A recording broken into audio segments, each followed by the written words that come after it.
Junior. Morning, guys. Morning. How you doing? Thanks for having us. Yeah, good to see you guys. And you guys have been working hard all summer. Yeah, All summer. yeah. Just like how fall sports are coming in for football and volleyball and a few other girls soccer and things like that.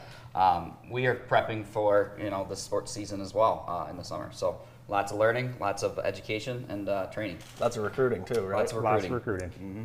Yeah, Always need guys. we just don't have enough people to officiate, do we? As our schedule shows, yes, absolutely. So, and I think we talked about this, the interesting stat. What would you guess the average age of a high school official is? 62. It's pretty close, 58.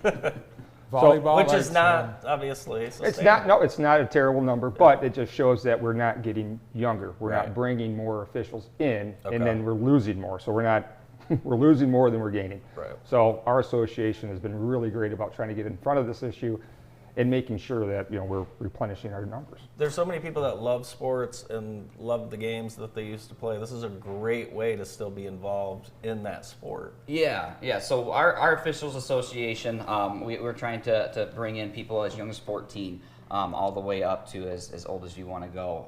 So we like to say that it's great to join into our program if you're a kid that's interested in just getting a little bit of money on the side. If you're a high school kid graduating and want to do something outside of your athletic career, college kids coming in to come. This is actually on Monday. We had a new Football Officials Association new recruit meeting. So bringing some people in on Monday to get some football training.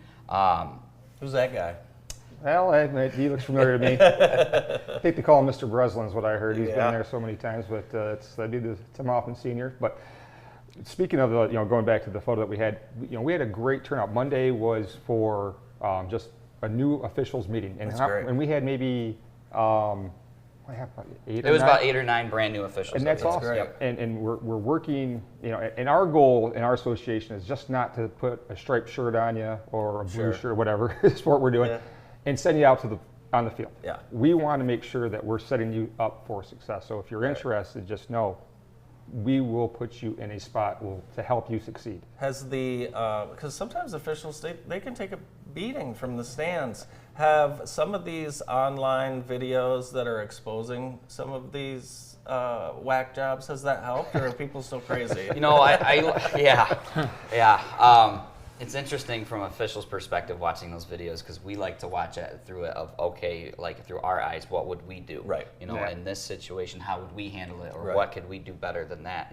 Sort of situation. Unfortunately, with all the things that we have to go through and the constant pressures that we have during games, I think that's the biggest barrier of getting people into our profession. And it's something that comes with the job. It's inherent. But at the same time, what you see on a Friday night football game or a Friday night basketball game, that's intensity, is not day one for us. It is a journey. We start off like in our football officiating with Tim. He takes care of our youth football assigning and That's things, great. learning how to get comfortable with interacting with coaches, interacting with players, what you're supposed to do. And slowly as time goes by, you build up those skills just like in any profession to get to that point. So we don't throw you to the wolves head first. We want to get you eased into that. So you can look at those videos and go, okay, this is what I would do. Yeah. This is Well, what I wouldn't remember do. when you guys were doing that, and now you're doing big time games, district finals, regional finals. You could do all kinds of sports we don't even know about. So you can progress pretty quick, and it is an honor to do some of those big title games and championship games for absolutely. sure. That's what you're striving for as an official, right? Yeah, yep. And Sammy, you've done one state final? Yeah. Yep, and that's awesome. And Sammy Yeah. at his age, that's great. And our association does usually have in all sports very well represented when you get to the state final. Yeah. But yeah, I mean, the money's great. I shouldn't say great, but that's what we strive for. Sure. To have that recognition of doing the big games, being trusted to do Absolutely. the regionals, the semifinals, finals, and that's a goal I think that a lot of officials in our association strive for, Yeah. which is awesome. I think, the rules, you've got to know everything, football, basketball, especially, there's just a lot to learn. Do you have to, in order to be official, do you have to have a certain level of knowledge or experience? Well, for if you're a starter, if you're coming straight in, no, absolutely not. This is the reason why what Tim is trying to do is bring a veteran official to help teach you. If you get registered with the Michigan High School Athletic Association, which is the local area that governs all of the high schools around here for officiating and for high school sports, they give you a rule book at the start of the year. You're able to look at that rule book, read through it. It can be intimidating. There are 30, 50 pages worth of very fine text. But to be 100% honest with you, my first years, I didn't even read the rule book. I just learned off of my mentors.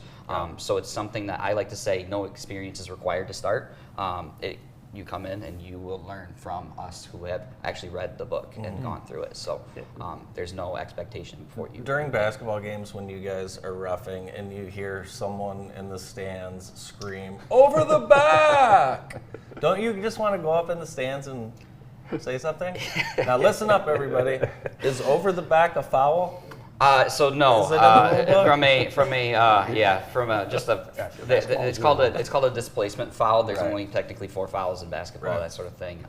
And that, we each have different ways and things that we take care of things, but a lot of the times in our heads we think those things through. If someone says that, it helps us kind of run through, okay, is over the back a foul, right? Or no, it's not that. It's technically, it helps us kind of reset in our heads, especially as the intensity of games go on and we have to manage going, okay, reset and keep rolling with the rules that we're given. That's very good. So You guys have a scholarship program, and you do a fundraiser for that coming up, I think, right? Yeah.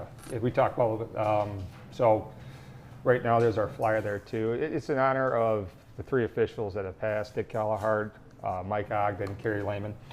And we right now we're benefiting, like I said, trying to lower the boundaries of getting into, because there are some sports, and even actually all sports can be, there is a financial commitment to it, getting the uniforms, registration fees. If you want to go, there's a lot, like we have a clinic this Saturday, just Metro to try to get, I can't remember exactly where it's at, I gotta look, so I'm going, but we'll give you those opportunities to go to those clinics. We're going to try to help you get started, and then because you will get your money back with game fees, but sometimes, especially if you're a younger kid, it's a lot of money to put up front. We're trying to help you. That's in the name of those 3 officials I just mentioned. Well, thank you guys so much for everything you're doing to help our youth be able to play sports, because without officials, it doesn't happen. And we want to thank you guys again. Thanks to Sam Hunt and Tim Hoffman Jr. from the Jackson Area Officials Association. More of the show right after this quick break.